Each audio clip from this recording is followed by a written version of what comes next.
नमस्कार। Bihar board class 6 social science इतिहास chapter 4 करेंगे। प्रथम कृषक व पशुपालक। तो प्रारंभ करते हैं। पहला प्रश्न करते हैं कि सबसे पहले किस जानवर को आदमी ने पालतू बनाया था। तो आप लोग जानते हैं कुत्ता को सबसे पहले क्या बनाया गया था, पालतू बनाया गया था। दूसरा प्रश्न करेंगे, गेहूं के प्राचीनतम साक्ष्य कहाँ से प्राप्त होते हैं। तो मेहरगढ़ से प्राप्त होते हैं। अब हम लोग क्या करेंगे, मिलान करेंगे। ठीक है।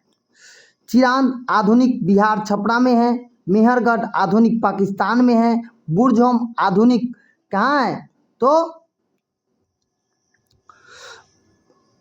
बुरझोम कहाँ है, आधुनिक कश्मीर में, और कोलडिहवा है आधुनिक उत्तर प्रदेश में। यहाँ पर आप मिलान वाला कर लीजिएगा। आगे हम लोग करेंगे प्रश्न उत्तर की श्रृंखला। खेती की शुरुआत कैसे हुई। मानव अपने भोजन की खोज के लिए इधर उधर भटक रहा था, एक स्थान से दूसरे स्थान तक जाते रहे।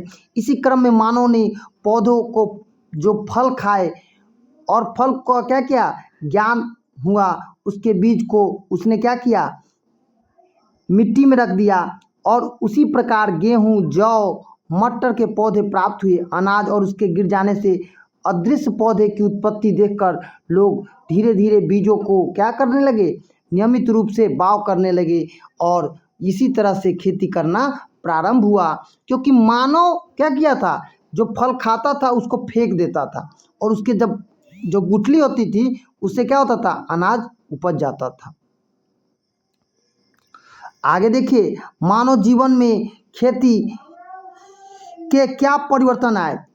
खेती की शुरुआत ने मानव जीवन में क्रांतिकारी परिवर्तन लाया। अब खाद्य सामग्री या संग्रह के लिए खाद्य उत्पादक बन गया। एक निश्चित जगह पर समूह में रहने लगा। गांव का विकास हुआ, सहयोग की भावना का जन्म हुआ, नाते रिश्तेदार आधारित एक जनजातीय समुदाय का उदय हुआ। रहने के लिए छप्पर वाली झोपड़ी बना दिए, जो कि अब पहले रहता था कहाँ, तो आदिवासी के तरह कंदराओं में रहता था, कपड़े पहनने लगे। तो ये क्या है, मानव के खेती के परिवर्तन स्वरूप ये सब चीजें हुई। आगे है नवपाषाण युग के औजार की क्या विशेषता है। तो पूर्व पाषाण युग में औजारों की अपेक्षा नवपाषाण युग के औजार आकार में छोटे और दृढ़, पहले से ज़्यादा धारदार और चमकीले थे।